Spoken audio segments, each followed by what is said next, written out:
చందమామ కథ తేలు కుట్టిన దొంగ. పూర్వం ఒక ఊళ్ళో ధనయ్య అనే కోమటి ఉండేవాడు. అతనికి భార్య పిల్లలతో సహా కాశీయాత్ర చేద్దామని బుద్ధి పుట్టింది. అప్పటికి అతని వద్ద 200 వరహాలున్నాయి. ఎంత పట్టుకెళ్తే అంతా ఖర్చు అవుతుందన్న భయం కొద్దీ 100 వరహాలు మాత్రమే తీసి మూటగట్టుకొని మిగతా 100 ఎక్కడైనా దాచుకొని వెడదామనుకున్నాడు. ఎక్కడ దాచి వెడితే బాగుంటుంది అని ఆలోచన తెగక స్నేహితుడైన సీనయ్యను సలహా అడిగాడు. అందుకు సీనయ్య, ఊరి బయట దెయ్యాల మర్రి కింద కప్పెట్టి వెళ్ళు, నీ సొమ్ము ఎక్కడికి పోతుంది గనక అని చెప్పాడు. రాత్రి సద్దు మనకటంతోనే ధనయ్య 100 వరహాలు తీసుకుని దెయ్యాల మర్రి వద్దకు బయలుదేరాడు. రాత్రిపూట సొమ్ముతో ఊరి బయటకు ఒంటరిగా వెళ్ళటం మంచిది కాదనిపించి సీనయ్యను కూడా సాయం తీసుకెళ్లాడు. మర్రి కింద గజం లోతున గొయ్యి తీసి అందులో 100 వరహాలు పాతిపెట్టి వాళ్ళిద్దరూ తిరిగి చక్కా వచ్చారు. ధనయ్య ఆ తెల్లవారుజామునే సకుటుంబంగా కాశీకి బయలుదేరి వెళ్ళిపోయాడు. ఊరు విడిచి వెళ్ళాక అతగాడికి వరహాలను గురించి యావే లేదు. వాటిని పాతిపెట్టి వచ్చిన సీనయ్యను మాత్రం అతని భార్య బంగారమ్మ, ఎక్కడికి వెళ్ళావయ్యా ఇంత రాత్రి వేళ అని అడిగింది. అతడు జరిగిన సంగతంతా చెప్పాడు. వరహాల మాట వినటంతోనే బంగారమ్మకు దుర్బుద్ధి పుట్టి ఆ వరహాలను తవ్వి తీసుకురమ్మని మొగుడిని వేధించింది. నమ్మిక స్వామి ద్రోహం చెయ్యమంటావా దుర్మార్గురాలా అని సీనయ్య పెళ్ళాం మీద కోపడ్డాడు. కానీ బంగారమ్మ ఆ వరహాలు తెచ్చావా సరే సరే, లేకపోతే నూతిలో పడి చస్తాను అని భయపెట్టేసరికి నోరెత్తక రాత్రికి రాత్రే వెళ్ళి గొయ్యి తవ్వి వరహాలు తెచ్చి పెళ్ళానికి సమర్పించాడు. ఆవిడ ఆ సొమ్ముతో వంటి నిండా నగలు చేయించుకొని వయ్యారంగా తిప్పుకుంటూ బంగారమ్మ అనే పేరుని సార్థకం చేసుకుంది. ధనయ్య పెళ్ళాం బిడ్డలతో కాశీ నుంచి తిరిగి వచ్చేటప్పటికి చాలా రోజులు పట్టింది. పట్టుకు వెళ్ళిన డబ్బు ఖర్చయిపోవటం వల్ల ఇంటికి రావటంతోనే సొమ్ము అవసరమై అతగాడు వచ్చిన నాటి రాత్రే మర్రి చెట్టుకు వద్దకు వెళ్ళి గొయ్యి తిరగదీశాడు. గాని చూస్తే ఏముంది, ఖాళీ. ఎంత ద్రోహం చేశాడు సీనయ్య! నేను వెళ్ళగా చూసి నా సొమ్ము అపహరించాడా అని గుండె బాదుకుంటూ ఇంటికి తిరిగి వచ్చి భార్యతో చెప్పుకొని బావురుమన్నాడు. తెలివైన లక్ష్మమ్మ భర్తను సముదాయించి, వెళ్ళి అడిగినంత మాత్రాన మనకు సొమ్ము వస్తుందా? పోనీ నలుగురు పెద్ద మనుషులతోటి చెప్పి రాబట్టుకుందామంటే సాక్ష్యమా, సంపన్నమా? అయినా నాకు ఒక చక్కటి ఉపాయం తోస్తోంది, మీకు నచ్చితే అలాగ చెయ్యండి అని ఏదో రహస్యంగా భర్త చెవిలో చెప్పింది. ధనయ్య వెంటనే బయలుదేరి సీనయ్య ఇంటికి చేరుకున్నాడు. అతగాడి ముఖంలో ఎక్కడా సొమ్ముపోయిన విచారమే కనపడటం లేదు. అతన్ని చూసిన సీనయ్య తను చేసిన పని ధనయ్యకు తెలియదనే అనుకున్నాడు. ధనయ్యే బాతాకాని ప్రారంభించి, యాత్రకు బయలుదేరిన ముహూర్తం నాకు చాలా మంచిదైంది సీనయ్య. అందరూ యాత్రకు వెళ్ళి ఇంటి వద్ద నుంచి పట్టుకెళ్ళింది కాస్త ఖర్చు పెట్టేసుకొస్తారు. అలాగ కాకుండా నేను కాశీలో వ్యాపారం పెట్టి కాస్తా కూస్తా కాదు 1000 వరహాల దాకా ఆర్జించుకొచ్చాను అన్నాడు ధనయ్య. సీనయ్య బంగారమ్మ కూడా ధనయ్య అదృష్టం ఏమిటి ఇంత అదృష్టం అని అసూయ కొద్దీ చప్పరించారు. ధనయ్య మళ్ళీ అందుకొని కాశీ విశ్వేశ్వరుడు 1000 వరహాలు ఇప్పించాడు. రామేశ్వరంలో పరమేశ్వరుడు ఎంత ఇప్పిస్తాడో ఆ యాత్ర కూడా చేసి వద్దామంటోంది మా ఇల్లాలు. 4 రోజుల్లో బయలుదేరి రామేశ్వరం కూడా వెళ్ళి వస్తానయ్యా అన్నాడు.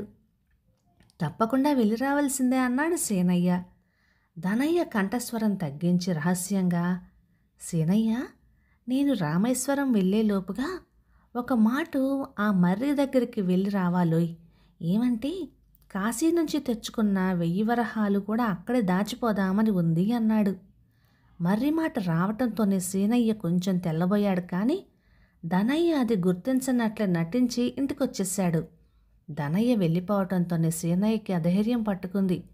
ధనయ్యతో చెట్టు దగ్గరికి వెళ్ళినప్పుడు అతడు పాతరలో సొమ్ము ఏమైంది అని అడిగితే ఏమనటం? ఈ ప్రశ్నకు జవాబు ఏమీ తోచక మనస్సులో ఎంతగానో బాధపడుతున్నాడు. కానీ బంగారమ్మకి ఈ యావే లేదు. ఆవిడ దృష్టంతా ధనయ్య కాశీ నుంచి తెచ్చాను అన్న 1000 వరహాల మీదే పడింది. ఆ 1000 వరహాలు దక్కించుకుంటే ఈ మాటు రవ్వల దుద్దులు కెంపుల వడ్డానం, పచ్చల పతకాలు, అబ్బో ఒక్కటేమిటి సమస్తము చేయించుకొని పెట్టుకొని పట్టపురాణిని మించి ఉండవచ్చునని ఉరకలు వేసింది. ఆమె ఆత్రంతో సీనయ్యను వీధి విరామం లేకుండా, ఏవండి మర్రి చెట్టు దగ్గరికి అతను ఎప్పుడు రమ్మన్నాడు అని అడగజొచ్చింది. ఎప్పుడైతేనేం, నేను మాత్రం వెలదలుచుకోలేదు. అతడు సొమ్ము కనపడక ఇదేంటి అని అడిగితే నేనేం చెప్పను అని అన్నాడు సీనయ్య. బంగారమ్మ అదోలాగ్గా నవ్వి, ఇంతేనండి మీ తెలివి. ఈ రాత్రే మీరొక్కరు వెళ్ళి 100 వరహాలు ఆ గోతులో పాతిపెట్టేసి రండి. ఏమీ ఎరగనట్లుగా రేపు రాత్రి ధనయ్యతో వెళ్ళి ఆ 1000 వరహాలు పాతిపెట్టించి రండి. ధనయ్యకి గోతులో 100 వరహాలు కనపడ్డంతోనే ఏ అనుమానం కలగదు. ఆ 1000 వరహాలు కూడా అక్కడ పాతిపెట్టి అతగాడు రామేశ్వరం పోవటంతోనే మొత్తంగా 1100 వరహాలు మనం తెచ్చేసుకోవచ్చు అని చెప్పింది. అయితే మనకి నుంచున్న పాటున 100 వరహాలు ఎక్కడి నుంచి వస్తాయే అని అన్నాడు సీనయ్య. ఎక్కడి నుంచి ఏమిటండి, అప్పు తేవాలి. మా పుట్టింటి వాళ్ళు పెట్టినవి, మీరు చేయించినవి, ధనయ్య 100 వరహాలతో నేను చేయించుకున్నవి అన్నీ కలిపి మార్వాడి దగ్గర తాకట్టు పెట్టి 100 వరహాలు తీసుకురండి. ఎంతసేపు ధనయ్య రామేశ్వరం వెళ్ళటోనే 1100 వరహాలు తెచ్చేసుకొని వాటిలో నుంచి అప్పు తీర్చేసి నగలు విడిపించుకోవచ్చు అంటూ సలహా చెప్పింది బంగారమ్మ. ఒక్క క్షణం కూడా సీనయ్య ఆలస్యం చేయలేదు. బంగారమ్మ వంటి మీద నగలన్నీ ఒలిచి తన చేతిలో పెట్టడంతోనే అతగాడు దాన్ని మార్వాడి వద్ద తాకట్టు పెట్టి 100 వరహాలు పుచ్చుకొని ఆధారనే వెళ్ళి మర్రి కింద గోతులో పాతిపెట్టి చక్కా వచ్చాడు. మరునాడు ఉదయమే ధనయ్య ఇంటికి పనికట్టుకు వెళ్ళి మర్రి దగ్గరికి ఈ రాత్రే వెడదాము అని అన్నాడు. ధనయ్య అలాగే, రాత్రి 10 గంటలకు మీ ఇంటికి వస్తాను, సిద్ధంగా ఉండు అని చెప్పి పంపేశాడు. సీనయ్య ధనయ్య కోసం రాత్రి కనిపెట్టు కూర్చున్నాడు.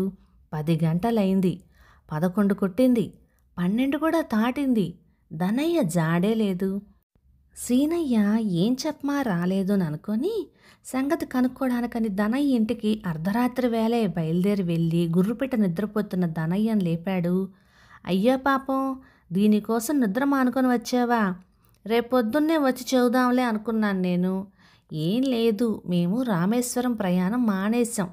సాయంకాలం అలా షికారుకెళ్ళి తిరిగి వచ్చేసరికి రాత్రి అయిపోయింది. మర్రి చెట్టు పక్క నుంచే వస్తూ ఆ 100 వరహాల మాట జ్ఞాపకం వచ్చి వాటి కోసం మళ్ళీ ఇంకో మాట వచ్చేదేమిటని అప్పుడే తవి తెచ్చేశాను. ఆనాడు మనం పాతినవి పాతినట్లు 100 వరహాలు చెక్కు చెదరకుండా ఉన్నాయి సుమాసీను. వెళ్ళి పడుకో, పాపం 2 జాములు కావస్తోంది అంటూ లోపలికి పోయి తలుపు వేసుకున్నాడు.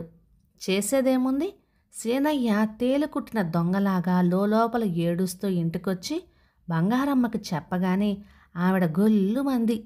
కొత్త నీరొచ్చి పాత నీటిని కొట్టుకుపోయిందన్నట్లుగా అన్యాయంగా పరాయి సొమ్ముకు ఆశపడితే ఆవిడకు ఉన్న నగలు కూడా ఊడ్చుకుపోయినాయి.